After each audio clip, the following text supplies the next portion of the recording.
Welcome Year 7s to the first Excel lesson. This is on Excel, and then just go into Excel, click on a blank worksheet, come up. This is what an Excel spreadsheet looks. Across is the alphabet and down the bottom is the numbers. Each one of these are cells. If you see, this is a reference bar, so B2, it's B2.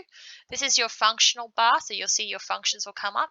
If you click on this, you'll see that you can drop down. If I click on functions, it tells you the functions, but I'm going to show you a quick way and an easy way to do this. So I'm going to set up our sample results.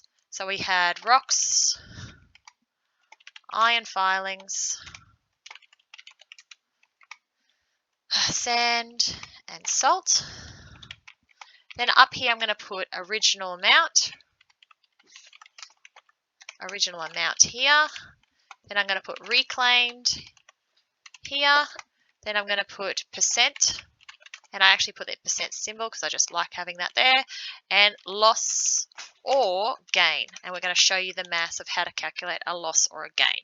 So using Excel is quite simple. You can use this as a really good design for tables. So if you go up here, highlight what you want, put in the border and press borders, press all borders, you'll get a beautiful, nice table that you can copy into Excel into Word if you needed to.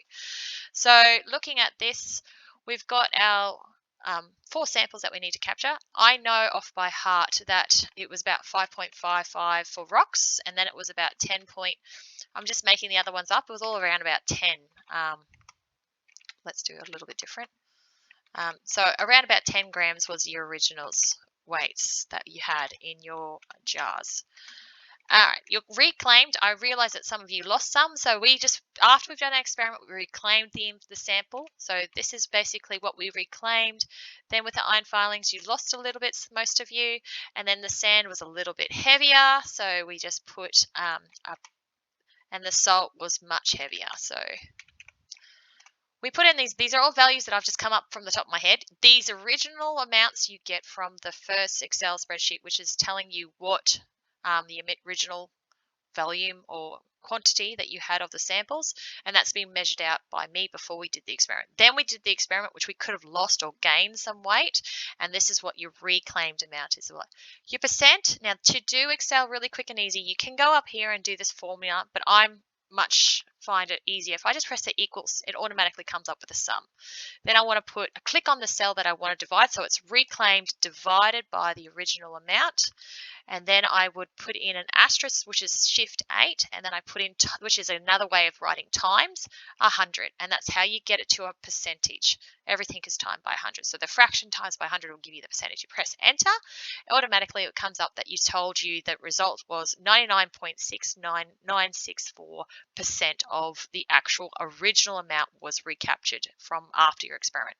Now, right click on that, copy, then highlight where you want to go just down below it, and then press paste options FX, and it automatically does all the percentages for you. And I've done that in the first one, Excel spreadsheet that I said to you.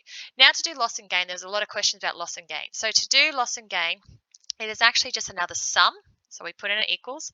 Now it's the actual cell here, percentage, minus 100. If you take away 100, it'll tell you whether it's a loss or gain. If it's a loss, it's a negative number, which means you have lost 0.3% of your sample somewhere through your experimental design. Click on this, copy, select the cells you want to put in, paste FX.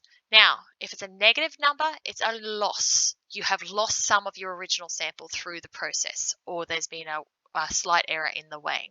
If it's a plus, it means something's happened, that you've gained some sample. Either you've got contamination or you've got water, particularly because salt and sand were both diluted in water. That could have been something that you've got to talk about.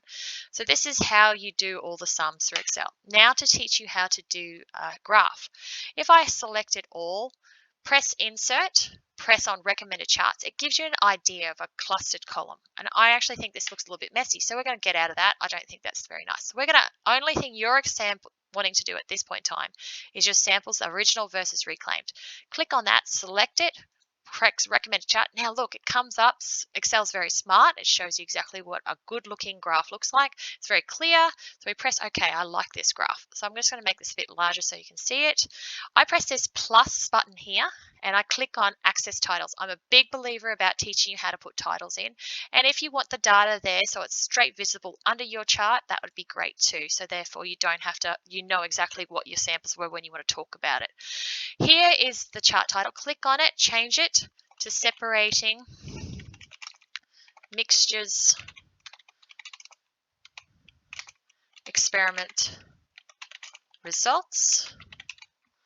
And here is the other axis. This is called the y-axis. It's vertical. It's going up. It's a measurement. So this one is basically going to be called weight. And you have to put in brackets what the unit of measurement was, grams. So we put in brackets, make it nice and neat and tidy. Then down here on your x-axis, which is horizontal going acrossward, is actually called samples, or pure samples, whatever you wish, but samples is sufficient. Now you've got a nice looking graph. That's an A+ standards graph. It's got good definition. You can really see a distinct trend between what you originally have and what you reclaimed. Bit of a loss, bit of a gain. You can actually talk about this in a little paragraph underneath, just highlighting the key factors of it.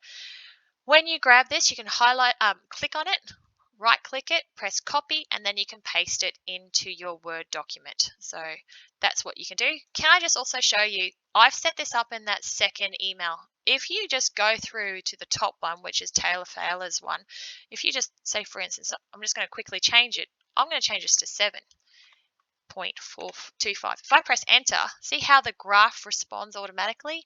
So all the work was done, you just needed to add it in your actual results. So I'm going to put that back to 5.55 and it just automatically changes it. So once the graph's set up, and if you do a mistake, it's okay, you can fix it in your table. So hopefully this helps you. I will help you with Excel with more videos step by step throughout the year. Okay, thanks very much.